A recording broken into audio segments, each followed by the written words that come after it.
E se a fidelidade a Deus fosse o motivo da sua condenação à morte? E se a oração, que deveria ser fonte de vida e esperança, se tornasse a prova usada contra você diante de um império inteiro? Esse é o paradoxo da história de Daniel. Um homem justo, íntegro, acusado e condenado não por um crime, mas por permanecer fiel ao seu Deus. Como pode a obediência gerar perseguição? E como pode alguém manter a fé quando a sentença já está decretada e as feras estão à espera? O capítulo 6 do livro de Daniel nos conduz a um dos episódios mais intensos das Escrituras. Um decreto real que proibia a oração a qualquer deus ou homem, exceto ao rei. Mas Daniel, mesmo sabendo da lei, manteve sua rotina de buscar a Deus 3 vezes ao dia. O resultado foi lançado na cova dos leões famintos, sob os olhos de toda a Babilônia. Mas é aqui que surge o detalhe esquecido que muda tudo. A fidelidade de Daniel não apenas salvou sua vida, mas revelou o poder do Deus vivo diante de reis e nações. Você já se perguntou como alguém pode orar sabendo que essa oração pode custar sua vida? A fidelidade que o mundo condena é a mesma que o céu recompensa. O livro de Daniel, capítulo 6, nos transporta para o Império Medo-Persa, onde Dário reinava com autoridade absoluta. Era um reino marcado por leis rígidas. Um decreto assinado pelo rei não podia ser revogado, nem pelo próprio monarca. Nesse cenário de poder e intriga, Daniel, um exilado judeu já idoso, havia conquistado posição de destaque por sua sabedoria e integridade. Ele não era apenas um conselheiro qualquer, mas um dos 3 governadores que administravam todo o império. Esse prestígio despertou inveja e ódio nos outros oficiais, que buscaram incansavelmente uma falha para acusá-lo. Mas nada encontraram, exceto sua fidelidade inabalável ao Deus de Israel. Então tramaram uma lei. Por 30 dias, ninguém poderia orar a nenhum deus ou homem, senão ao próprio rei. O objetivo era claro: prender Daniel em sua fé. Imagine a cena: o palácio iluminado pelas tochas, os oficiais sorrindo na sombra da conspiração, e Daniel, no silêncio de seus aposentos, abrindo as janelas em direção a Jerusalém. A cada oração, ele sabia que estava assinando sua sentença. Mas não hesitou. Quando o mundo decreta silêncio, a oração se torna resistência. Muitos contam a história de Daniel como se fosse apenas sobre coragem diante dos leões, mas há um detalhe esquecido que muda tudo. A verdadeira batalha não foi dentro da cova, mas antes dela. O milagre já começou quando Daniel decidiu abrir as janelas e orar, mesmo sabendo que seus inimigos estavam à espreita. A fidelidade não começa diante das feras, mas no secreto da oração diária. Daniel não improvisou sua fé naquele momento de crise. Ele já tinha uma vida marcada por disciplina espiritual. 3 vezes ao dia, em silêncio e reverência, buscava a Deus. Foi essa constância, construída ao longo dos anos, que o sustentou quando o decreto foi assinado. A cova dos leões apenas revelou o que já existia dentro dele. As grandes vitórias públicas nascem de decisões feitas no secreto. A fidelidade não se negocia, mesmo sob pressão. A oração é mais poderosa que qualquer decreto humano. É por isso que a cova não foi o fim de Daniel, mas o palco onde Deus mostrou sua glória.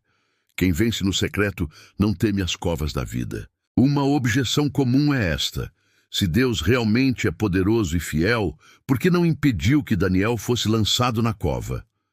Não teria sido mais fácil livrá-lo antes do sofrimento? Essa pergunta atravessa os séculos e ainda ecoa em nossos corações. Por que Deus permite que seus filhos passem pelo vale da dor, mesmo quando são fiéis? A resposta está na própria narrativa. O decreto dos medos e persas não podia ser revogado, nem pelo rei. O cumprimento da lei foi a oportunidade para que o milagre fosse visto por todos, inclusive pelo próprio monarca. A presença de Daniel na cova foi o palco perfeito para revelar quem realmente controla o poder e a vida. O rei Dário, angustiado, passa a noite em jejum, mas é Deus quem envia seu anjo para fechar a boca dos leões. O livramento público se torna testemunho eterno.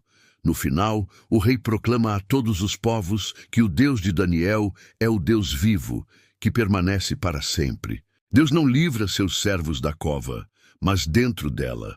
O sofrimento não é ausência de Deus, é cenário para a revelação de sua glória. A cova não prova a ausência de Deus, mas o poder de sua presença. A história de Daniel não é apenas um relato de coragem antiga, mas um convite vivo para nós. O mesmo Deus que fechou a boca dos leões continua sustentando os que permanecem fiéis. O segredo não está em evitar a cova, mas em confiar no Senhor quando ela se torna inevitável. O primeiro passo prático é cultivar fidelidade diária. Daniel não esperou a crise para buscar a Deus. Ele já tinha um hábito inegociável de oração. Isso nos mostra que a fé não nasce no dia da prova, mas na rotina simples de hoje. Se você quer permanecer firme diante da pressão, comece agora, fortalecendo-se em oração e na palavra. O segundo passo é transformar perseguições em oportunidades de testemunho. Daniel não escondeu sua fé. Ele abriu as janelas e deixou que todos vissem sua devoção. Isso não foi arrogância, mas confiança de que sua vida pertencia a Deus. Da mesma forma, os momentos de pressão podem se tornar o cenário em que a sua fé inspira e fortalece outros. A cova não destruiu Daniel. Ela o elevou ainda mais. Sua vida provou que a fidelidade é sempre recompensada pelo céu, mesmo quando parece condenada pela terra. A fé que se mantém de joelhos permanece de pé em qualquer cova. Agora, a decisão está diante de você. Vai se curvar às pressões do mundo, aceitando decretos que tentam calar a fé, ou vai permanecer fiel como Daniel, mesmo que isso signifique enfrentar a cova?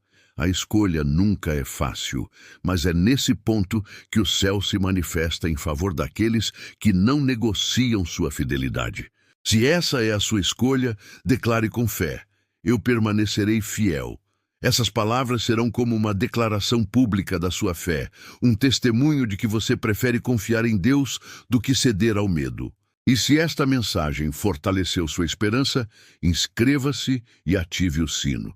No próximo vídeo, vamos mergulhar em outra história de livramento sobrenatural, quando os 3 jovens hebreus foram lançados na fornalha ardente e caminharam ilesos no fogo. Você não pode perder essa sequência de revelações. E se deseja ir ainda mais fundo, faça parte da nossa comunidade de membros. Lá compartilhamos estudos exclusivos e reflexões que vão preparar você para permanecer firme diante de qualquer decreto ou perseguição. A cova não é o fim, mas o lugar onde Deus prova que continua vivo e soberano. A fidelidade pode te levar à cova, mas é ela que abre caminho para o milagre.